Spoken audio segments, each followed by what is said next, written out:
पत्नी का एक्सीडेंट हुआ तो वह अपाहिज हो गई। मैं अब उसका ध्यान रखता तो वह मुझे हाथ उठाकर दुआएं देती। माँ ने मुझसे कहा कि अब यह हमारे और तेरे लिए बोझ है, इससे तलाक दे दे। मैं तेरी किसी सुंदर लड़की से शादी करवाती हूँ। मैं नहीं माना और अपनी सारी संपत्ति बेचकर पत्नी का इलाज करवाया। लेकिन जैसे ही वह ठीक हुई, उसी रात अपने प्रेमी के साथ भाग गई। अब सब लोग मुझ पर थूकते थे। एक दिन अचानक पुलिस ने हमारे घर पर छापा मारा और तलाशी लेने लगे। तलाशी के दौरान जब माँ की चारपाई उठाई गई तो मेरा कलेजा फट गया। पत्नी का एक्सीडेंट अचानक हुआ, सब कुछ थम सा गया। डॉक्टर ने कहा कि वह अब चल नहीं सकती। मैंने सब कुछ छोड़ दिया, सिर्फ उसकी देखभाल करता रहा। माँ ने मेरे कंधे दबाए, वो रातों को जागती रही, मेरे साथ बैठकर रोती रही। हम तीनों ने इस सदमे को स्वीकार किया, मगर कुछ अधूरा सा लग रहा था। गाड़ी का दरवाजा खुला और मेरा शरीर एक झटके से पीछे की ओर चला गया। बहुत शोर था, हॉर्न, ब्रेक, लोगों की आवाजें। मैं दौड़ता हुआ अस्पताल पहुंचा। अंदर आईसीयू का दरवाजा बंद था, कांच धुंधला था। मेरे हाथ में उसकी एक चप्पल थी, दूसरी शायद सड़क पर रह गई थी, जैसे जिंदगी की सीधी राह से वह भी कहीं खो गई हो। जब डॉक्टर ने कहा कि अब वह शायद कभी चल ना सके, मेरी आंखें नम हो गईं, लेकिन आंसू नहीं गिरे। शायद पुरुष का दुहक छुप जाता है या फिर उसे छुपाने की मजबूरी होती है। माँ मेरे साथ थी, उसके चेहरे पर भी वही चिंता थी जो मेरे दिल में थी। उसने कहा, हम सब कुछ करेंगे बेटा, तू चिंता मत कर। याद है शादी के बाद पहली बार जब वह बीमार हुई थी तो तू कितना घबरा गया था। बुखार 103 डिग्री था और वह कांप रही थी। तू पूरी रात उसके पास बैठा रहा, उसे दवाएं देता रहा। उसने तब भी तुझे पकड़कर कहा था, जब तुम होते हो मैं नहीं डरती। आज अस्पताल में जब मैंने उसकी ओर देखा, वह सांस ले रही थी मगर आंखें बंद थीं, जैसे कुछ कहकर चुप हो गई हो। माँ हर रोज मेरे साथ अस्पताल जाती, कभी कभी वह मुझे घर भेज देती और खुद उसके पास बैठती। एक दिन मैं लौटा तो माँ उसके बालों में तेल लगा रही थी। वह उसे बेटी कहकर पुकार रही थी, मेरी बेटी जल्दी ठीक हो जा, मेरे बेटे को संभाल, बहुत नाजुक दिल है यह। मैं दरवाजे के पीछे खड़ा सुन रहा था और मेरी आंखों से पहली बार आंसू गिरे। लेकिन अजीब बात यह थी कि पत्नी की चुप्पी बढ़ती जा रही थी। वह कम बोलती, कम मुस्कुराती, जैसे वह भीतर से किसी और ही दुनिया की ओर जा रही हो। मैंने कई बार कोशिश की, उसके साथ बैठा, तस्वीरें दिखाईं, पुरानी बातें की, शादी के दिन की यादें ताज़ा की। जब वह लाल जोड़ा पहनकर मेरे सामने आई थी तो मैंने कहा था, मुझे लगा सपना देख रहा हूं। वह बस सुनती, हल्की सी मुस्कान देती, लेकिन उसकी आंखें बिल्कुल खाली लगतीं, जैसे कहीं अंदर कुछ छूट गया हो, जैसे कोई बात छुपाई जा रही हो। माँ अब बहुत व्यस्त रहने लगी थी, कभी रसोई में, कभी आंगन में। वह अक्सर पत्नी के कमरे से चुपचाप निकल जाती। मैंने कुछ नहीं पूछा, मुझे अपनी माँ पर नजर रखने का अधिकार नहीं था। शायद जब हम किसी से बहुत प्रेम करते हैं तो देखने की समझ खो बैठते हैं, बस मान लेते हैं कि सब ठीक है या हो जाएगा। लेकिन जिंदगी सिर्फ प्रार्थनाओं से नहीं चलती, कभी कभी कोई सच्चाई बहुत निर्दयी होती है। मैंने उस समय कुछ नहीं समझा था, कुछ नहीं पहचाना था। मुझे लगा हम तीनों एक ही पीड़ा में साझीदार हैं। मैंने केवल अपनी पत्नी को बचाना चाहा, हर कीमत पर। लेकिन किस्मत शायद किसी और खेल की तैयारी कर रही थी। माँ ने धीरे से मेरे कंधे पर हाथ रखा और कहा, बेटा बस इतना बता, क्या तू खुश है? मैंने उसकी ओर देखा। वह चूल्हे के पास खड़ी चाय बना रही थी। उसके चेहरे पर वही ममता थी, वही चिंता जो हमेशा रही, मगर उस दिन उसके स्वर में कुछ और था, जैसे वह कुछ कहना चाह रही हो लेकिन शब्दों को छिपा गई हो। मैंने कोई उत्तर नहीं दिया। चुप्पी मेरे भीतर एक आदत बन चुकी थी। हर बात मन में रखकर गुजार देता था, अपनी सोचों का बोझ खुद ही ढोता था। बस यही सब चल रहा था। इलाज बहुत महंगा हो रहा था, हर बार की जांच, हर दवा, हर उपचार हजारों में पड़ रहा था। माँ ने अपने पुराने आभूषण निकाले, वही जो मेरे पिता की निशानी थे, और मेरे हाथों पर रख दिए। मैंने हाथ पीछे खींच लिए। मैं यह नहीं बेच सकता माँ। वह मुस्कुरा दी, जैसे पहले से जानती हो। तो फिर तू अपनी संपत्ति बेच दे, जिसका वारिस तू है। मैंने वह रात नींद में नहीं गुजारी। घर के हर कोने में पत्नी की आवाजें थीं, वही जो कभी जीवन से भरी होती थीं, अब बस वहां की दीवारों में रह गई थीं। माँ ने चुपचाप मेरे बिस्तर के पास चाय रख दी और वापस चली गई। मैं जानता था वह मेरा दिल नहीं दुखाना चाहती थीं, लेकिन वह यह भी चाहती थीं कि मैं कोई निर्णय ले लूं। उपचार शुरू हुआ, नई मशीनें आईं, नर्स आई, शरीर में हरकत आना शुरू हुई, हाथों में ताकत आई, फिर धीरे धीरे पैरों की उंगलियां हिलने लगीं।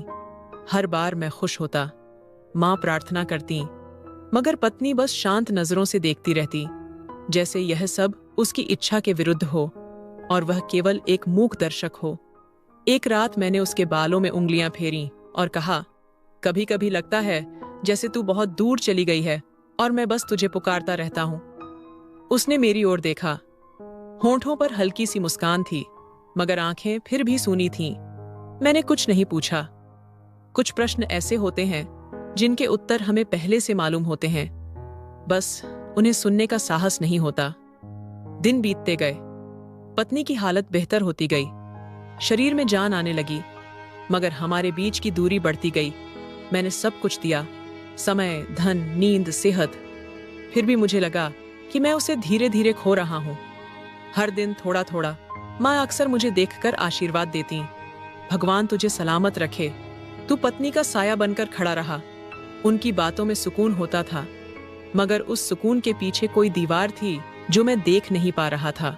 कभी कभी वह पत्नी से बात करते हुए एक क्षण को चुप हो जाती, जैसे कोई याद या कोई रहस्य हो जिसे वह छिपा रही हो, और पत्नी की आंखों में वही बात तैरती रहती जो कभी जुबान पर नहीं आई। मैंने हर संभव प्रयास किया कि उसकी आंखों में छिपी उस उलझन और उस खालीपन को पढ़ सकूं, मगर असफल रहा। जैसे मैं कोई ऐसी किताब पढ़ने की कोशिश कर रहा था जिसका हर पृष्ठ किसी और भाषा में लिखा गया हो। जिंदगी सामान्य हो रही थी, या शायद हम तीनों ने अपने अपने दुखों को रोजमर्रा के कामों में छुपा लिया था। फिर एक दिन ऐसा आया जब मैंने खुद से नजरें चुरा लीं, क्योंकि जिसके लिए मैंने सब कुछ खो दिया था वह शायद पहले ही मुझसे बहुत दूर जा चुका था। शायद वह चीज पहले ही मुझसे विदा ले चुकी थी। सिर्फ मैं था जो अपनी उम्मीद के सहारे खड़ा था, लेकिन उस उम्मीद के पीछे एक सच्चाई छुपी हुई थी जो अभी तक मुझ पर साफ नहीं हुई थी। रात के 2 बज रहे थे, कमरे में सन्नाटा था, सिर्फ पंखे की धीमी आवाज और कभी कभी खिड़की से आती हवा की हल्की सरसराहट। मेरी आंख खुली तो पत्नी की ओर देखा। बिस्तर खाली था, तकिया साफ सुथरा और चादर करीने से बिछी हुई। मैंने सोचा शायद वॉशरूम गई हो, लेकिन दरवाजा खुला पड़ा था। वॉशरूम में अंधेरा था। एक अजीब सी घबराहट हुई। मैंने पूरा घर छान मारा, छोटे कमरे से लेकर रसोई तक, हर कोना देखा। पत्नी कहीं नहीं थी। भगवान न बैसाखी, न छड़ी, न चप्पल, कुछ भी नहीं। वह ऐसे गायब थी जैसे कभी थी ही नहीं। मेरी सांसें अटकने लगीं। माँ की चारपाई के पास गया, वह अभी सो रही थी। मैंने उन्हें जगाया। वह घबरा कर उठी। क्या हुआ? सब ठीक है? मैंने सिर्फ इतना कहा। वह नहीं है। माँ की आंखों में एक पल को हैरानी आई, फिर जैसे सब समझ गई हों, वह चिल्ला उठी, भाग गई। ये शब्द तीर की तरह मेरे सीने में चुभ गए। मैं कुछ कहे बिना दरवाजे की ओर बढ़ा। गेट खुला हुआ था, बाहर सन्नाटा था, गली सुनसान, कोई निशानी नहीं। वे जो चल भी नहीं सकती थी, एक कदम भी मुश्किल से उठाती थी, वह कैसे अकेली चली गई? मैं सड़कों पर निकल पड़ा, अंधेरी गलियों में बेमतलब दौड़ता रहा। अस्पताल, क्लिनिक, वो पार्क जहां हम कभी बैठते थे, हर जगह गया, कुछ नहीं मिला। फोन निकाला, कॉल की, नंबर बंद। फिर दोबारा किया, अब भी बंद। एक ठंडी लहर मेरे पूरे शरीर में दौड़ गई। वह जा चुकी थी। घर लौटा तो माँ ने सवाल भरी नजरों से देखा। मैंने सिर हिला दिया। नहीं मिली।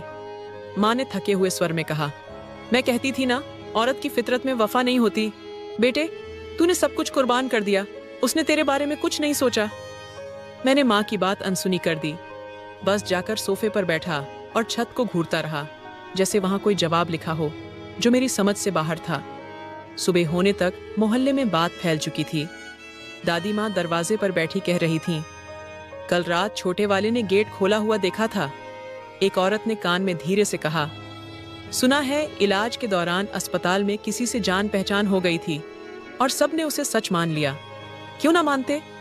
मैंने खुद उस पर इतना यकीन किया, सब कुछ लुटा दिया और अब वह चुपचाप चली गई। पुलिस में रिपोर्ट दर्ज करवाई। अफसर ने जैसे पहले से तैयार सवाल पूछे। किसी पर शक है? झगड़ा हुआ था? किसी का नंबर या मैसेज? मेरे पास कुछ नहीं था, बस एक गायब चेहरा और कुछ धुंधली यादें जिन्हें जोड़ने की कोशिश कर रहा था। माँ हर आने जाने वाले से कहती, हमने तो उसे अपनी बेटी की तरह अपनाया था, सारी सहूलियतें दी। मेरे बेटे ने अपनी जमीन तक बेच दी उसके इलाज के लिए और उसने धोखा दे दिया। इन बातों के दौरान वह कभी मेरी तरफ नहीं देखती थी, जैसे जानती हो कि मैं क्या सोच रहा हूं, या शायद वह भी अपने भीतर कुछ छिपा रही हो। मेरी रातें लंबी हो गईं, दिन जैसे खींच कर चल रहे हों। मैं उसकी वापसी का इंतजार करता रहा, लेकिन ये भी सोचता रहा कि अगर वह लौट भी आई तो क्या मैं वैसा ही रह पाऊंगा? क्या भरोसा फिर वैसा होगा?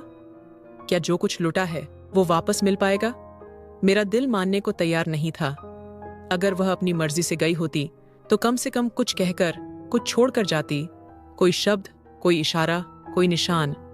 लेकिन वह तो खामोशी से गायब हो गई थी, जैसे हवा में घुल गई हो। उसका फोन, न कोई संदेश, बस एक तस्वीर, एक अधूरा वाक्य। रात को मैं उसके कमरे में गया और सब कुछ वैसा ही था जैसा उसने छोड़ा था। अलमारी खोली, उसकी खुशबू अब भी कपड़ों में बसी थी। उसका दुपट्टा मेरे हाथ में आया, मैंने उसे आंखों से लगा लिया। याद आया, शादी के कुछ दिन बाद वो मुझसे कहती थी, कभी मैं न रहूं तो मेरे कपड़े संभाल कर रखना, इनमें मेरी सांसें रहेंगी। मैंने तब हंसकर कहा था, ऐसी बातें मत किया करो। और आज वही कपड़े मेरी सांसें खींच रहे थे। वक्त जैसे थम गया था, हर पल बोझिल, हर दिन भारी लगने लगा था। मोहल्ले में चर्चाएं जारी थीं। कोई कहता कि वो किसी से प्रेम करती थी और मौका मिलते ही चली गई। कोई कहता ऐसा कुछ न होता अगर माँ ने पहले दिन से ठीक बर्ताव किया होता। और कुछ लोग सिर्फ तमाशा देख रहे थे, हमदर्दी के नाम पर जर घोलते। लेकिन मैं इन सब से दूर बस अपने अंदर की खामोशी से लड़ रहा था। माँ ने अब घर के सारे काम खुद संभाल ली थे। रसोई, सफाई, नाश्ता, सब कुछ चुपचाप करती। कभी कभी मुझसे कहती, कुछ खा ले, खुद को खत्म मत कर देना। मैं उनकी बात मानने की कोशिश करता, मगर निवाला गले से नहीं उतरता। खाने में अब स्वाद नहीं रहा, सुनने में सुकून नहीं रहा, बस हर जगह उसकी कमी महसूस होती थी। एक दिन मैंने माँ को बीवी के कमरे में देखा। वो उसकी चीजें सलीके से रख रही थीं, कपड़े तह करके अलमारी में जमा रही थी। मैं चुपचाप दरवाजे पर खड़ा रहा। उसकी हरकतों में एक अजीब सुकून था, जैसे वो किसी बोझ से मुक्त होकर अब सब कुछ समेटना चाहती हो। एक पल के लिए वो रुकी, एक तस्वीर को देखा, फिर धीरे से उसे पलट दिया। मुझे लगा जैसे वो कोई याद मिटा देना चाहती हो। मैं पीछे हट गया, कमरे में नहीं गया। उस पल का एहसास मुझे जकड़ गया। कुछ तो था जो नजर नहीं आ रहा था, कुछ ऐसा जो कहा नहीं गया था। बीवी की गुमशुदगी, माँ का सुकून, मोहल्ले की बातें, सब किसी न किसी परछाई में लिपटे हुए महसूस होने लगे, जैसे हर मंजर के पीछे एक और मंजर छुपा हो। मैंने कई बार बीवी का नंबर मिलाया, हर बार वही जवाब, यह नंबर बंद है या सेवा क्षेत्र में नहीं है। मैं बैठकर सोचता, क्या वाकई वो चली गई? अगर गई तो किसके साथ, कहाँ और क्यों? मगर हर सवाल एक और सवाल खोलता, जवाब कभी नहीं आता। रात को कभी नींद आती, कभी नहीं। ख्वाबों में उसकी झलक दिखाई देती, कभी वो मुझे बुलाती, कभी रूठकर दूर चली जाती। एक ख्वाब में वो मेरे सामने खड़ी थी, आंखों में आंखें डालकर कह रही थी, तुमने कुछ नहीं देखा? कुछ भी नहीं। मैं चीख कर उठता, पसीने में डूबा हुआ, दिल तेज धड़कता। दिनों के साथ खामोशी बढ़ती गई। अब कोई सवाल नहीं करता था, कोई दिलासा नहीं देता था। सब जैसे मान चुके थे कि वो चली गई है। मैं अब भी दरवाजे की ओर देखता था।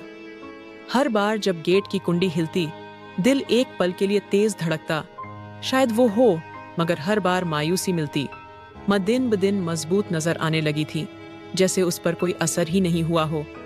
और यही बात मेरे दिल में और ज्यादा खालीपन भर देती थी। उसका इतना शांत रहना, इस हद तक कि उसकी आंख भी न भीगी। कुछ तो था जो मैं देख नहीं पा रहा था, कुछ ऐसा जिसे मैं समझ नहीं पा रहा था।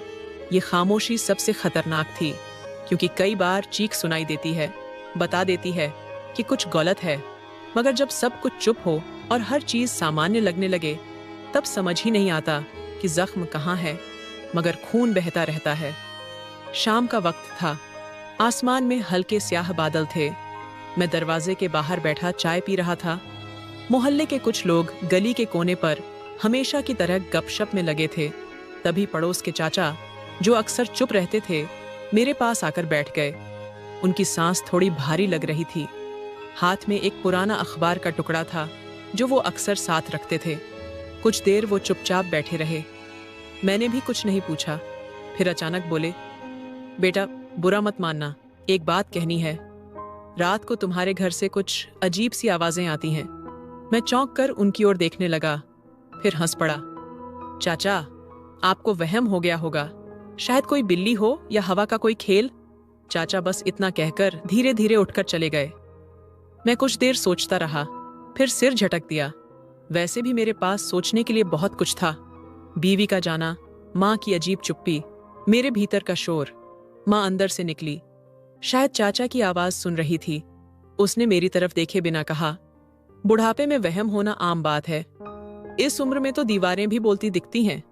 मैंने मुस्कुराते हुए सिर हिला दिया, लेकिन दिल के किसी कोने में एक हल्की सी चुभन सी हो गई। अजीब बात यह थी कि चाचा बहुत कम बोलते थे। जो कुछ कहा वो अचानक क्यों कहा, और उनका लहजा जैसे कुछ और कहना चाहते हों, मगर रुक गए। रात को मैं देर तक जागता रहा। माँ सोने चली गई थी। घर में पूरी खामोशी थी। अचानक नीचे वाले कमरे से एक अजीब सी सरसराहट सुनाई दी। पहले सोचा शायद चूहे हों या कोई पुरानी पाइप की आवाज हो, मगर फिर कुछ ऐसी धीमी धीमी बातें सुनाई दी जो इंसानी आवाज जैसी लगीं, जैसे दो लोग बहुत धीरे धीरे कुछ कह रहे हों। मेरे शरीर में झुरझुरी सी दौड़ गई। मैं चुपचाप बिस्तर से उठा, दरवाजा धीरे से खोला और सीढ़ियों की ओर बढ़ा। हर कदम के साथ दिल की धड़कन तेज हो रही थी। नीचे पहुंचा तो सब कुछ सामान्य था। लाइट बंद, अंधेरा, दरवाजे बंद। मैंने कमरे की ओर कान लगाया, लेकिन अब कुछ सुनाई नहीं दे रहा था। वापस ऊपर आकर लेट गया, मगर नींद नहीं आई। एक बेचैनी सी छा गई थी। कुछ तो था जिसे मैं समझ नहीं पा रहा था। पत्नी की गुमशुदगी के बाद सब कुछ जैसे कोई सपना लगने लगा था, मगर वे फुसफुसाहटें, वो एक पल की झलक, जैसे उस सपने को हकीकत से जोड़ रही हों। अगले दिन रोज की तरह माँ अपने कामों में लगी रही। नाश्ते के समय उसने हंसते हुए कहा, चाचा को जाकर सब बता दो। अब की बार अगर बिल्ली की आवाज सुनो तो दरवाजा खोलकर देख भी लिया करो। मैंने हल्की सी मुस्कान से जवाब दिया, लेकिन माँ के लहजे में कुछ अजीब था, कुछ ऐसा जो पहले नहीं होता था। उसकी हंसी जैसे जबरदस्ती की हो, जैसे किसी बात को छुपाने की कोशिश कर रही हो। दोपहर में जब वह दुआ कर रही थी, मैंने हिम्मत करके नीचे वाले कमरे का ताला देखा। पुराना ताला था, झंग खाया हुआ।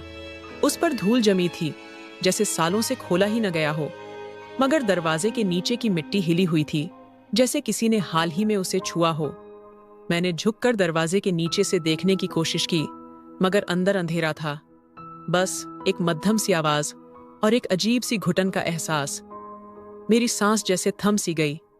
मैं वापस ऊपर आ गया। दिल ने कहा, माँ से पूछ, लेकिन बुद्धि ने कहा, अभी नहीं। अगली रात फिर वही आवाजें आईं।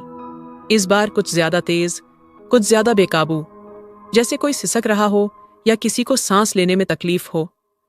मैं बिस्तर पर बैठ गया, पसीने में भीग गया। अगर ये सब मेरा वहम था, तो हर बार एक ही समय पर क्यों होता है? सुबह होते ही मैं दोबारा चाचा के पास गया। उनकी आंखों में एक अजीब सी थकान थी। मैंने उनसे साफ साफ पूछा, चाचा, आपने जो कहा था, क्या वो सच है? क्या आपने कुछ देखा है? चाचा कुछ देर चुप रहे, फिर धीरे से बोले, देखा नहीं, लेकिन सुना जरूर है। पिछले कई दिनों से रात के एक निश्चित समय तुम्हारे घर से कुछ ऐसा निकलता है जो प्राकृतिक नहीं लगता। मैंने उनका धन्यवाद किया और वापस आ गया। दिन में डर चारों तरफ फैला हुआ लग रहा था। अब माँ भी हर रोज वैसे ही हंसती, खाना बनाती, जैसे कुछ हुआ ही न हो। लेकिन हर रात जब नीचे से फुसफुसाहट आती, तो उसके खर्राटे बंद हो जाते। उसकी करवटें सुनाई देती जैसे वह जाग रही हो। मेरे अंदर एक निर्णय जन्म ले रहा था। कुछ तो था जो छुपा हुआ था, और कुछ ऐसा जिसे जानना जरूरी था। और शायद वो कुछ नीचे था, उस बंद दरवाजे के पीछे, उस खामोश घर की सबसे अंधेरी जगह में, दोपहर की तेज धूप में, जब सूरज छत पर आग बरसा रहा था। मैं आंगन में पानी के कूलर के पास बैठा हुआ था, अखबार में आंखें गड़ाए। तभी अचानक गेट पर जोर की दस्तक हुई। माँ रसोई से बाहर आई, और जब मैंने दरवाजा खोला तो सामने पुलिस खड़ी थी। एक अफसर ने अपना पहचान पत्र दिखाया और सामान्य स्वर में कहा, शिकायत मिली है, घर की तलाशी लेनी है। मैं दरवाजे के पास आया। माँ के चेहरे पर हैरानी थी, जैसे उसे विश्वास ही न हो कि ऐसी कोई शिकायत हमारे घर से हो सकती है। अफसर ने जवाब दिया, विवरण बाद में, अभी हमें हर कमरा देखना है। घर में एक अजीब सा सन्नाटा छा गया, जैसे दीवारें भी सांस रोककर सब कुछ सुन रही हों। मैंने इशारे से कहा, ठीक है, जो करना है करें। पुलिस ने बाकायदा तलाशी शुरू की। पहले रसोई, फिर पत्नी का कमरा, हमारा शयन कक्ष और फिर स्टोर। माँ बार बार उनके पीछे जा रही थीं। कभी प्लेटें हटा रही थीं, कभी चादर ठीक कर रही थीं, लेकिन उनके हाथ थोड़े कांप रहे थे। पुलिस अधिकारी बार बार उन्हें रोकता, बेबी जी, हमें अपना काम करने दीजिए। फिर एक सिपाही उस कमरे में गया जहां माँ की चारपाई बचपन से रखी थी। उसने इधर उधर देखा, नीचे की ओर नजर दौड़ाई, फिर अचानक बोला, साहब, यहां कुछ है। माँ तेजी से आगे बढ़ी। वो पुरानी चीजें रखी हैं, बस कुछ खास नहीं। पुलिस ने उसकी बात सुने बिना चारपाई हटाई। नीचे धूल जमी हुई थी, लेकिन उसके ठीक बीचों बीच एक लोहे का हैंडल दिखाई दे रहा था, जंग लगा हुआ, जैसे वर्षों से किसी ने उसे छुआ ही न हो। फिर भी वह साफ नजर आ रहा था। अधिकारी ने मुझे देखा। यह किस चीज का है? मैं हैरान खड़ा था। मैंने जिंदगी में कभी यह हैंडल नहीं देखा था। ये जगह तो हमेशा चारपाई से ढकी रहती थी। मैं कुछ कहने ही वाला था कि माँ बोल पड़ी, वो पुराना संदूक रखा था कभी, उसकी कुछ बची खुची चीजें होंगी, और कुछ नहीं। पुलिस ने कोई बात सुने बिना हैंडल खींचा। दरवाजा खुलने की आवाज किसी चीख जैसी लगी, जैसे वर्षों से बंद सांसें अचानक बाहर निकल पड़ी हों। नीचे सीढ़ियां जा रही थीं, लकड़ी की पुरानी सीढ़ियां, जिन पर कदम रखते ही चरमराहट गूंजने लगी। मैं, पुलिस अधिकारी और 2 सिपाही धीरे धीरे नीचे उतरे। हर कदम के साथ एक नमी सी महक, और सन्नाटा और भी गहरा होता गया। नीचे अंधेरा था, दीवारों पर नमी की परत जमी हुई थी, कुछ जगहों पर फफूंदी थी, और हर तरफ सीलन की बदबू फैली हुई थी। नीचे पहुंचते ही सामने एक पुराना लोहे का दरवाजा दिखा। उस पर भी जंग लगा था, हल्की सी हथकड़ी जैसी लकीरें बनी थीं। सिपाहियों ने हाथ से हिलाया, लेकिन दरवाजा नहीं खुला। फिर एक ने जोर लगाया, दूसरा मदद को लपका, और दरवाजा धड़ाम से खुल गया। अंदर की फिजा थमी हुई थी, जैसे वक्त वहीं ठहर गया हो। रोशनी बहुत कम थी। एक बल्ब लटक रहा था, जो धीरे धीरे हिल रहा था और कभी कभी बुझने लगता था। कमरे के बीचों बीच जमीन पर एक शरीर पड़ा था। वह मेरी पत्नी थी, बेसुध, खामोश, धूल में लिपटी हुई, जैसे कोई पुरानी तस्वीर जो वर्षों से अलमारी के कोने में पड़ी हो। मैं बेकाबू होकर उसके पास दौड़ा। उसका शरीर सख्त था, जैसे सर्दी में जकड़ गया हो, लेकिन उसकी सांसें चल रही थीं, बहुत धीमी, टूटी हुई। उसकी कलाइयां लाल थीं, जैसे किसी ने उन्हें बांध कर रखा हो, और पांव की एड़ियां झकमी थीं। उसके होंठ सूखे, चेहरा पीला, और आंखों के नीचे नीले निशान थे। मैंने उसे आवाज दी, सुन रही हो? मैं आ गया हूं, अब तुम सुरक्षित हो। उसने आंखें खोलने की कोशिश की, लेकिन पलकों में सिर्फ कंपन हुआ, और फिर सब शांत हो गया। पुलिस अधिकारी ने एक पल के लिए पूरे कमरे का जायजा लिया, फिर कहा, यह एक गंभीर लापरवाही का मामला है, इन्हें तुरंत अस्पताल ले जाना होगा। मां नीचे आई तो उनके कदम ठिठक गए। वो दीवार से लगकर खड़ी हो गईं, जैसे उस दृश्य से नजरें चुराना चाहती हों, या शायद अंदर ही अंदर खुद को मजबूत कर रही हों। उनका चेहरा सपाट था, बिना किसी भाव के। पुलिस ने मुझे रोका और एम्बुलेंस को बुलाया। कुछ ही समय में लोग पहुंच गए और मेरी पत्नी को स्ट्रेचर पर ले जाया गया। मैं साथ जाना चाहता था, लेकिन पुलिस ने कहा, आपसे कुछ बातें पूछनी हैं, यह औपचारिक प्रक्रिया है। मैंने बस एक नजर अपनी पत्नी पर डाली, जो अब एक बार फिर जा चुकी थी, लेकिन इस बार शायद सहायता की ओर, एक नई जिंदगी की ओर। पुलिस अधिकारी ने नीचे कमरे की तस्वीरें लीं। दीवारों पर बने निशान, बंद अलमारी, पुराने बर्तन, खाली बोतलें और एक कपड़ा जो जमीन पर पड़ा था, शायद पत्नी का दुपट्टा। हर चीज जैसे कोई दर्दनाक कहानी सुना रही थी, लेकिन बिना किसी शब्द के मां चुपचाप खड़ी रहीं, किसी भी सवाल का जवाब नहीं दिया, किसी की नजरों से नजर नहीं मिलाई। जब पुलिस ने कहा, आपको थाने चलना होगा औपचारिक पूछताछ के लिए, तो उन्होंने बस सिर हिला दिया। घर अब वीरान लगने लगा था। वो कमरा जहां मां सोया करती थी, उसकी चारपाई, नीचे का रहस्य और सारी खामोशी, जैसे अब सब कुछ बदल गया हो। वो मां जो रात रात भर मेरे लिए जागती थी, जो मेरे दुख पर रोती थी, वही अब एक बहुत बड़े सवाल के बोझ तले दब चुकी थी। थाने में बयान देते समय मैं अंदर ही अंदर टूटता रहा। मैंने बताया कि मेरी पत्नी लापता हो गई थी। पुलिस में रिपोर्ट दर्ज करवाई गई थी। मां ने कहा था कि वह खुद लौट आएगी, लेकिन आज पता चला कि वह किसी और की नहीं, बल्कि मेरे ही घर के नीचे थी, ठीक मेरे पैरों के नीचे, जहां से मैं रोज गुजरता रहा। वह मदद की उम्मीद में पड़ी रही।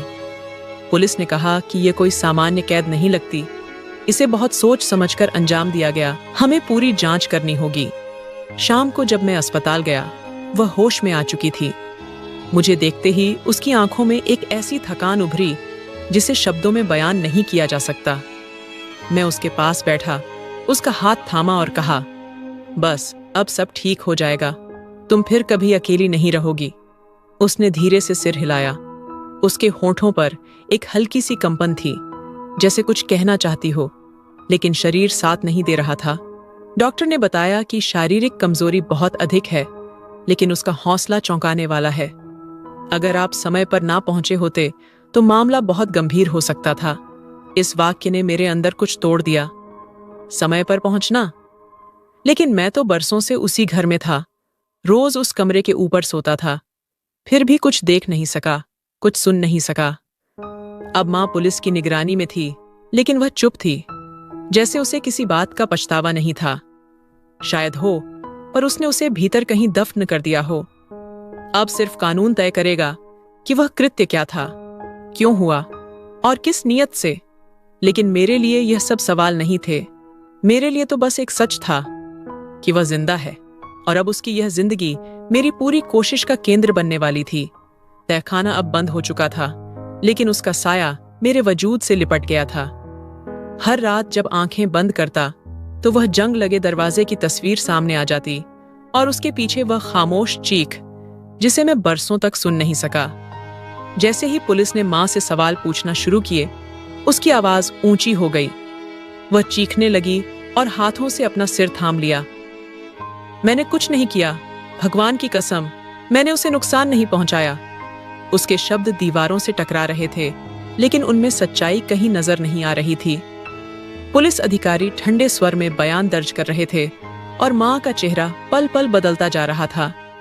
मां की आंखों में जो भाव थे, उन्हें मैं बरसों से पहचानता आया था, ममता, चिंता, स्नेह। लेकिन अब उसमें एक और रंग था, डर, खुद को बचाने की कोशिश। वह खामोशी से सब सुन रही थी, लेकिन हर सवाल पर वह अपने ही भावों में उलझ जाती, जैसे जवाब उसे याद न हो, या वह जानबूझकर खुद से उन्हें भूल जाना चाहती हो। पत्नी अस्पताल में थी। डॉक्टरों के अनुसार वह कई दिनों से अत्यंत पीड़ा में थी। उसके शरीर पर स्पष्ट निशान थे, जिनसे पता चलता था कि उसे बांध कर रखा गया था। भोजन समय पर नहीं दिया गया, और उसकी मानसिक स्थिति भी फिलहाल अस्थिर थी। इन बातों ने मामले को और अधिक गंभीर बना दिया था। अब पुलिस हर पहलू से जांच कर रही थी। मैं एक कोने में बैठा सब कुछ देख रहा था। मेरी जुबान जैसे बंद हो चुकी थी, जैसे शब्द गुम हो गए हों। कभी मां की ओर देखता, कभी पुलिस की रिपोर्ट में झांकता, और कभी अपनी हथेली को घूरता, जिस पर उस दिन पत्नी की गिरफ्त के निशान अब तक मौजूद थे। सब कुछ अवास्तविक सा लग रहा था। अधिकारी ने मां से पूछा, आप कह रही हैं कि आपने कुछ नहीं किया, तो फिर वह तहखाने में कैसे पहुंची? दरवाजा बंद था, बाहर से ताला लगा हुआ था, और नीचे जाने का रास्ता सिर्फ आपके कमरे से जाता था। माँ चुप हो गई। उसकी आंखें भीग चुकी थीं, मगर उसकी खामोशी जैसे चीख रही थी। उसके होंठ कांप रहे थे, हाथों में हरकत थी, लेकिन वह कुछ बोल नहीं रही थी। उस वक्त मुझे महसूस हुआ कि वह भीतर से पूरी तरह टूट चुकी है, या शायद उसकी सच्चाई ही उसे कुछ कहने की अनुमति नहीं दे रही थी। उसी समय एक और इंस्पेक्टर अस्पताल से लौट कर आया। उसके हाथ में एक बैग था जिसमें कुछ पुरानी चीजें थीं, एक डायरी, कुछ दवाइयां, एक चाबी और एक खाली मोबाइल कवर। ये सब तहखाने से मिले थे। इंस्पेक्टर ने कहा, यह डायरी बेहद अहम है, शायद इसी से हमें पहली गवाही मिल पाएगी। डायरी के पन्नों पर मेरी पत्नी की लिखावट थी। वह दर्द जो वह बोल नहीं पाई, कलम के जरिए बहा था। कुछ पन्नों पर तारीखें थीं, कुछ पर मां का जिक्र और कुछ पर सिर्फ अधूरे वाक्य। आज फिर रोशनी नहीं आई। मेरे हाथ सुन्न पड़ चुके हैं। वह रोज आती है, कुछ कहती नहीं, बस देखती है। मैंने यह सब पढ़ा और मेरे भीतर का डर जैसे एक दीवार बनकर टूट गया, जैसे सब कुछ मेरी आंखों के सामने खुल रहा हो, बिना किसी बनावट के, बिना किसी पर्दे के। ये वही सच था जिसकी मैंने कभी कल्पना भी नहीं की थी, और अब वह धीरे धीरे मेरे सामने खुलता जा रहा था। जब मां ने वह डायरी देखी तो उसका चेहरा एकदम पीला पड़ गया। वह चिल्लाई, ये झूठ है, उसने जानबूझकर लिखा है मुझे फंसाने के लिए। पुलिस ने शांत स्वर में कहा, बीबी जी, सच और झूठ का फैसला हम करेंगे, आप सिर्फ हमारे सवालों का जवाब दें। मैं फिर चुप था, जैसे किसी और की कहानी सुन रहा हूं, लेकिन हर पन्ना, हर शब्द, हर वाक्य मेरे सीने में गूंज रहा था।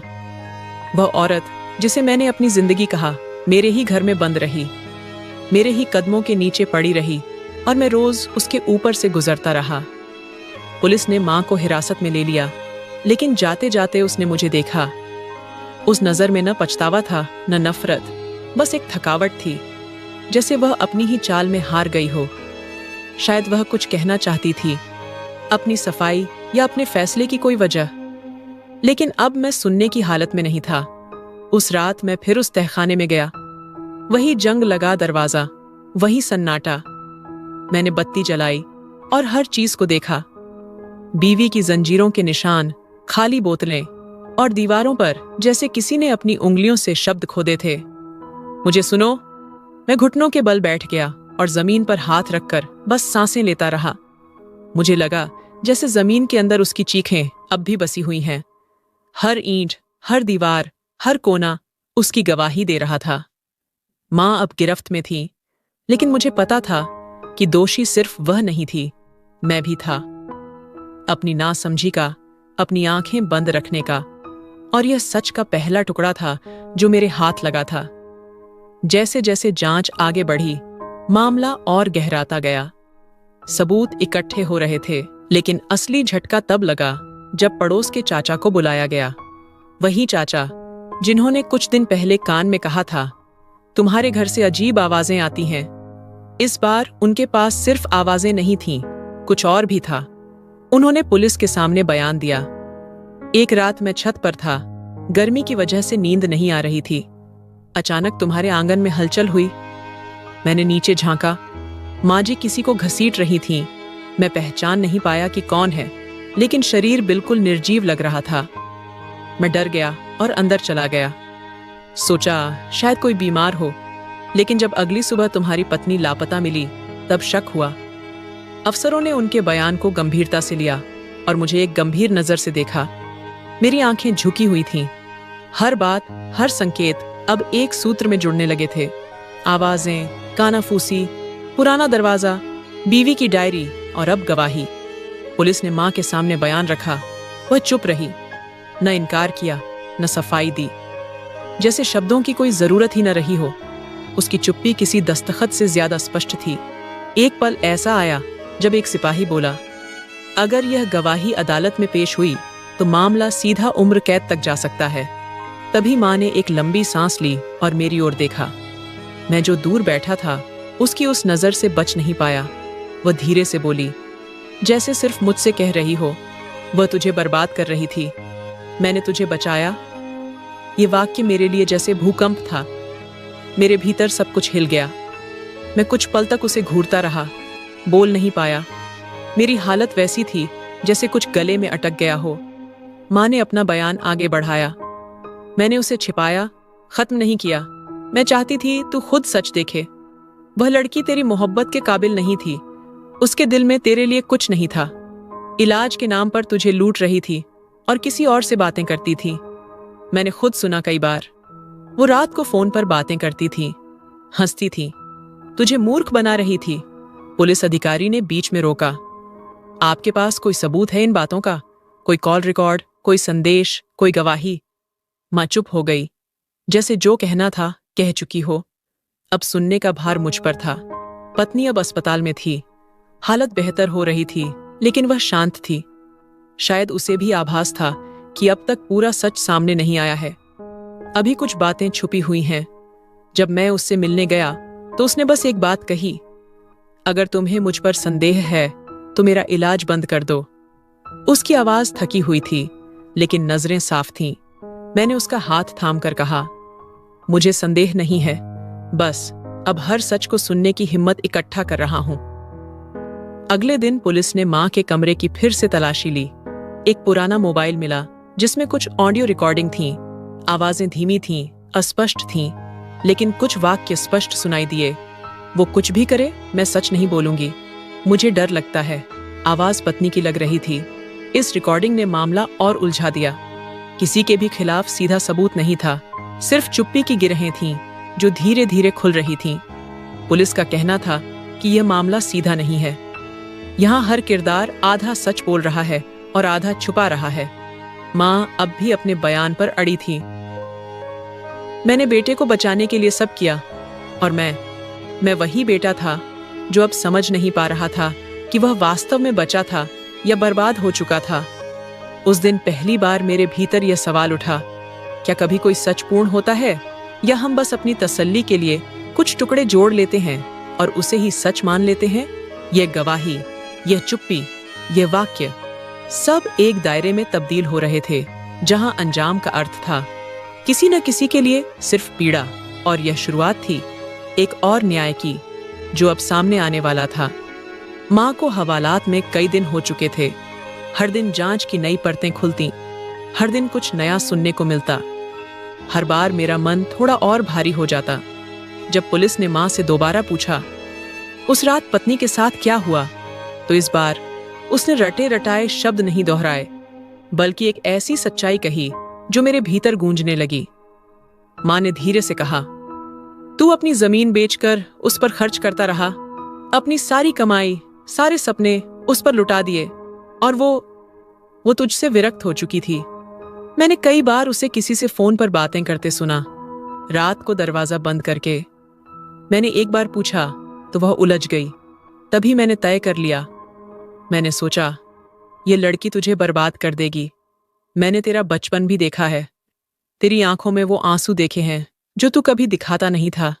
तू बिखर जाता था बेटा, और मैं नहीं चाहती थी कि तू टूट जाए। मेरा मन किया कि जोर से चिल्ला दूं, जमीन पर मुक्के मारूं, दीवारें हिला दूं, मगर कोई आवाज नहीं निकली। सिर्फ सांसें तेज हो गईं, जैसे शरीर में तूफान भरा हो, लेकिन बाहर कुछ भी प्रकट ना हो सका।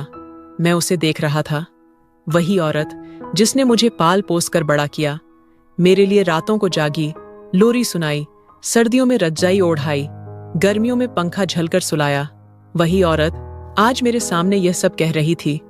पुलिस ने उससे पूछा, तो फिर आपने उसे नीचे क्यों रखा? पुलिस को सूचना क्यों नहीं दी? बेटे से बात क्यों नहीं की? माँ ने नजरें झुकाकर कहा, क्योंकि मुझे लगा अगर मैंने कुछ नहीं किया तो ये सब कुछ खुद ही बर्बाद हो जाएगा। मैंने बस कुछ दिनों का इरादा किया था, उसे अकेला रखने का, कि शायद उसे समझ आ जाए, शायद वह शर्मिंदा हो। लेकिन वक्त के साथ सब कुछ और बिगड़ता गया। मेरी आंखों के सामने वह सब दृश्य एक झलक की तरह घूमने लगे। पत्नी का बदलता व्यवहार, उसकी चुप्पियां, माँ की नजरों में छिपी परेशानी, और वे पल जब मुझे लगता था कि कुछ है जो मैं देख नहीं पा रहा। अब अस्पताल में पत्नी बात करने लगी थी। धीरे धीरे सच्चाई उसकी जुबान से भी बाहर आने लगी। उसने कहा, मैं अकेली पड़ गई थी, शरीर चलता था मगर मन में कई विचार आने लगे थे। मुझे शक हुआ कि शायद तुम मुझ पर सिर्फ दया कर रहे हो, अब प्रेम नहीं बचा। जब माँ जी ने मेरे इलाज पर सवाल उठाया तो मैं उलझने लगी। शायद उन्हें आभास हो गया कि अब मैं चुप नहीं रहूंगी। मैंने पूछा, क्या तुम किसी से बात करती थी? वो चुप रही, फिर सिर हिलाया। एक पुराना दोस्त था, बस दिल हल्का करने के लिए बात करती थी। कुछ गलत नहीं था, लेकिन शायद उस समय मुझे खुद अपने भीतर की कमी समझ नहीं आ रही थी। ये वाक्य मेरे दिल में किसी छुरी की तरह चुभा, लेकिन उसमें कोई आरोप नहीं था। एक सच्चाई थी, कड़वी मगर स्पष्ट। मुझे उस पर गुस्सा नहीं आया, बस अफसोस हुआ। हम दोनों वक्त की मार से इतने थक चुके थे कि एक दूसरे की भाषा तक भूल गए थे। माँ का उद्देश्य शायद मुझे बचाना था, लेकिन उसने जो तरीका अपनाया वो न माँ के योग्य था न इंसानियत के। उसने सब कुछ अपने स्तर पर तय कर लिया, मुझसे पूछा भी नहीं, मुझे समझने का मौका भी नहीं दिया। मैं जब घर लौटा तो सब कुछ बदला बदला सा लगा। दीवारें, दरवाजे, यहां तक कि छत का पंखा भी जैसे मौन हो गया था। माँ के कमरे में गया, जहां अब उनकी खाट खाली पड़ी थी। उस खाट के नीचे वही हैंडल था, तहखाना जिसने सच को छिपा रखा था। खाट के कोने पर बैठ गया। माँ की वो लोरी याद आई जो बचपन में सुनाया करती थीं, चंदा मामा दूर के, पूरी पकाए गुड़ के। अब वो मामा भी दूर हो गए थे और उस पूरी की खुशबू की जगह तहखाने की सच्चाई मेरे मन पर छा गई थी। माँ ने जो किया उसका उद्देश्य शायद बुरा नहीं था, लेकिन नतीजा ऐसा निकला जिसने सब कुछ बदल कर रख दिया। उसकी ममता, उसकी परवरिश, सब कुछ एक साए में गुम हो गया। और अब जब मैं उसे याद करता हूं तो एक साथ लोरी भी सुनाई देती है और तहखाने के लोहे के दरवाजे की चरमराहट भी। यह कहानी अब सिर्फ मेरी नहीं रह गई थी, अब यह हर उस व्यक्ति की कहानी थी जिसके जीवन के निर्णय किसी और ने लिए, चाहे वो प्रेम में किए गए हों या घृणा में। और किसी भी निर्णय का उद्देश्य शायद ही पूरी तरह सच्चा होता है, वह केवल एक पर्दा होता है जो अंततः हट ही जाता है। पुलिस ने बाकायदा आरोप पत्र तैयार किया। इल्जाम गंभीर था, किसी व्यक्ति की स्वतंत्रता को बाधित करना, मानसिक और शारीरिक रूप से कष्ट पहुंचाना और जानबूझकर अपराध की नीयत से उसे कैद में रखना। उन सभी आरोपों के नीचे माँ का नाम दर्ज किया गया, वो नाम जो कभी मेरे स्कूल बैग पर, मेरी पहचान पत्र पर और मेरे सपनों में गर्व से लिखा जाता था। घर अब सुनसान हो गया था, वही कमरे, वही दीवारें, लेकिन हर जगह एक अजीब सी चुप्पी छा गई थी। माँ के जाने के बाद घर से दुआओं की गूंज भी खत्म हो गई थी। जो आवाज कभी सुबह के साथ शुरू होती थी, वह अब रात की खामोशी में गुम हो चुकी थी। रसोई की हांडियां, जो माँ के हाथों की महक से पहचानी जाती थीं, अब बंद पड़ी थीं। आंगन की मिट्टी सूख गई थी, जैसे किसी ने उस पर पानी डालना छोड़ दिया हो। पत्नी अस्पताल से घर लौट आई थी। उसकी चाल अब बेहतर थी, लेकिन उसके कदमों में विश्वास अब भी नहीं लौटा था। जब वह घर में दाखिल हुई तो सबसे पहले उसने छत की ओर देखा, जैसे चाहती हो कि नीचे के साए हट जाएं और ऊपर से कोई रोशनी उस पर पड़े। मैं उसके साथ था, लेकिन हमारे बीच एक ऐसी खामोशी थी जिसे शब्द नहीं तोड़ सकते थे। केवल समय ही कुछ सुधार ला सकता था। पत्नी का हर कदम मुझे माँ के इनकार की प्रतिध्वनि सुनाता था। हर दरवाजा जो वह खोलती, हर वस्तु जिसे वह छूती, उसमें माँ का स्पर्श कहीं न कहीं बाकी था। और वह उसे महसूस भी करती थी, सहती भी। मैं उसे भूलने को नहीं कहता था, बस जीने को कहता था। अदालत में मुकदमा शुरू हुआ। वकीलों की बहसें, गवाहों की गवाही और माँ की खामोशी। उसने एक बार भी अपनी सफाई में कुछ नहीं कहा। सिर्फ एक दिन अदालत के कमरे में मेरी तरफ देखा, हल्के से मुस्कुराई और नजरें झुका लीं। उस नजर में कोई डरावना भाव नहीं था, बस एक खालीपन था, जैसे सब कुछ समाप्त हो चुका हो। मेरा बयान सबसे महत्वपूर्ण था। जब मैं गवाही के लिए खड़ा हुआ तो मेरे हाथ कांप रहे थे। मैंने कहा, मैंने उस पर आंख बंद करके विश्वास किया। मुझे लगा वह मेरी रक्षक है, मेरी भलाई चाहने वाली है, लेकिन उसने मुझसे वह सब छीन लिया जिसके लिए मैं जीता था। उसने मेरी पत्नी को कैद नहीं किया, उसने मेरा विश्वास तोड़ा, मेरी आत्मा को बंद कर दिया। अदालत में सन्नाटा छा गया। माँ ने तब भी कुछ नहीं कहा, जैसे हर आरोप को स्वीकार कर चुकी हो। शायद वह जानती थी कि जो वह चाहती थी वह हो नहीं पाया, और जो कर बैठी वह क्षमा के योग्य नहीं था, अदालत ने निर्णय सुरक्षित रख लिया और मैं घर वापस आ गया। आंगन में वहीं बैठा जहां कभी माँ गीता पढ़ा करती थीं। आज वह जगह खाली थी और उनकी आवाज अब भी मेरे कानों में गूंजती थी, पर अब वह सुकून नहीं देती, एक बोझ बन गई है। पत्नी मेरे पास आई। उसने मेरे हाथ पर अपना हाथ रखा। उसकी आंखों में अब भी बेचैनी थी, लेकिन साथ में एक अजीब सी नरमी भी थी। उसने कहा, हम फिर से शुरू कर सकते हैं, लेकिन इस बार कोई झूठ नहीं, कोई चुप्पी नहीं, बस सच के साथ। मैंने सिर हिलाया। मुझे कुछ और नहीं चाहिए था, न बदला, न चर्चा, न सहानुभूति। मुझे सिर्फ न्याय चाहिए था, ऐसा न्याय जो शोर न करे, जिसके बाद कोई आरोप न बचे, न मेरे दिल में न उसकी आंखों में। यह वह पल था जहां कहानी का शोर थम रहा था। एक नई जिंदगी की आहट सुनाई दे रही थी, ऐसी जिंदगी जिसमें गुजरे लम्हों की राख से हम अपना नया कल तराशना चाहते थे। एक खामोश न्याय जो चीखों से नहीं, सच्चाई से होता है। और वह सच आखिरकार हमारे बीच खड़ा था, कड़वा लेकिन पूर्णतः आजाद। बारिश के बाद की हवा में एक अजीब सी नमी थी, जैसे आसमान ने भी कुछ देर रोने के बाद मौन ओढ़ लिया हो। आंगन में बैठे हुए मुझे कई घंटे हो चुके थे। सामने वही कुर्सी थी जिस पर पत्नी शाम को बैठकर चाय पिया करती थी। आज वह फिर वहीं बैठी थी, जीवित, मौन और अपनी आंखों में अनगिनत बातें समेटे। जिस्मानी जख्म तो अब भर चुके थे, मगर जो अंदर का घाव था वो हम दोनों के बीच एक दीवार बनकर खड़ा था। हम दोनों ने कोई खास बात नहीं की, बस एक दूसरे की मौजूदगी को सहना सीख लिया था। कभी कभार वह मेरी तरफ देखती, मैं नजरें चुरा लेता। कभी मैं कुछ कहना चाहता, मगर शब्द साथ नहीं देते। घर का माहौल बदला हुआ था। माँ अब जेल में थी। उसके बिना यह जगह अजनबी लगने लगी थी। वही आंगन, वही कमरे, वही दरवाजे, सब कुछ वही था, मगर अब उनमें माँ की आहट नहीं थी। और शायद यही खामोशी हम दोनों के दिलों में उस खालीपन को भर रही थी जिसने हमें तोड़ दिया था। एक शाम पत्नी ने धीरे से कहा, यह घर अब भी सुरक्षित लगता है, लेकिन वैसा नहीं जैसा पहले था। मैंने जवाब दिया, हम दोनों भी तो अब वैसे नहीं रहे। वह हल्के से मुस्कुराई, जैसे मेरे शब्दों से सहमत हो, लेकिन उसकी मुस्कान में पीड़ा छुपी थी। पत्नी का हर दिन एक कोशिश थी, सामान्य जीवन की ओर लौटने की, खुद को फिर से जीने के योग्य बनाने की। वह अब रसोई में जाती, दरवाजा खोलती, आंगन में धूप में बैठती, कभी पुराने कपड़ों को समेटती, और मैं बस उसे देखता रहता। न रोक सका, न थाम सका, क्योंकि अब लगता था कि मेरे हाथों से सब कुछ फिसल चुका है, शायद वह भी। फिर एक दिन उसने कहा, क्या हम शुरू कर सकते हैं, बिल्कुल नए सिरे से। यह वाक्य मेरे सीने में सीधा उतर गया। वह औरत जिसे एक माँ ने जमीन के नीचे छुपाने की कोशिश की थी, आज खुद जमीन से निकलकर मुझे नया रास्ता दे रही थी। मैंने धीरे से कहा, शुरू तो हम कब का कर चुके हैं, बस मानने की देर है। हम दोनों ने एक दिन माँ की पुरानी अलमारी खोली। उसमें उसके कपड़े, माला, पुराने पत्र, कुछ गहने और एक डायरी मिली। उस डायरी में उसने मेरे बचपन की एक एक बात लिख रखी थी।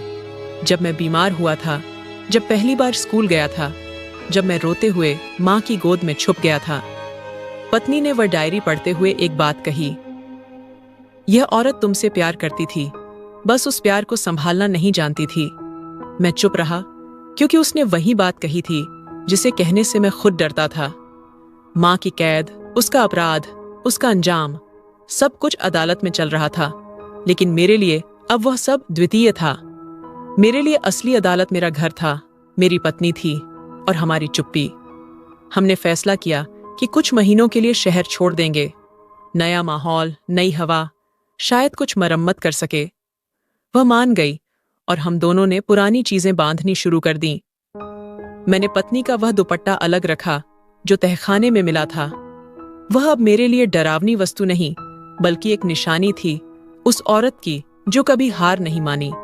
जाने से पहले हमने माँ की चारपाई निकाली और उसे आंगन के बीचों बीच रखा। पत्नी ने उस पर एक सफेद चादर बिछाई और एक छोटा सा फूलों का गुलदस्ता रखा। न वह कोई रस्म थी, न पूजा, बस एक स्वीकार था कि जो कुछ हुआ वह खत्म नहीं होता, मगर उसका बोझ कम जरूर किया जा सकता है। शाम को मैंने अंतिम बार पत्नी से पूछा, क्या हम सच में आगे बढ़ सकेंगे? उसने हाथ थाम कर कहा, आगे बढ़ने के लिए पिछला सब कुछ मिटाना जरूरी नहीं होता। कुछ जख्मों के साथ भी जिया जा सकता है, बस वे जख्म पुराने न पड़े। अब हम चल चुके हैं, एक नए शहर, नए घर, नई दीवारों की ओर। लेकिन मेरे साथ एक पत्नी है जो सिर्फ मेरी प्रेमिका नहीं, मेरी गवाह भी है कि मैंने सब कुछ किया और फिर भी कुछ खोया। मगर यह खोना अब जीत में बदल सकता है, अगर हम दोनों साथ चलते रहें, चुप्पी में भी, सच्चाई में भी। यह कहानी अब मेरी नहीं रही, यह हर उस पुरुष की है जिसने खुद को बेसहारा समझा। अब मैं यह लिख रहा हूं ताकि वे जान सकें, अगर तुम सच्चाई पर हो तो हारने के बाद भी जीत संभव है। बस थोड़ा वक्त लगता है, और एक औरत जो लौट आए, चाहे कितनी भी देर हो चुकी हो। तो दोस्तों, यह थी आज की कहानी। इस कहानी के बारे में आपकी क्या राय थी, ये कमेंट बॉक्स में ज़रूर बताइए। अगर आपको कहानी पसंद आई हो तो वीडियो को लाइक करें और स्टोरी कॉर्नर चैनल को सब्सक्राइब करें और बेल आइकन पर क्लिक करके इसे ऑल पर सेट करें ताकि आपको नए वीडियो की सूचना तुरंत मिल जाएगी। धन्यवाद।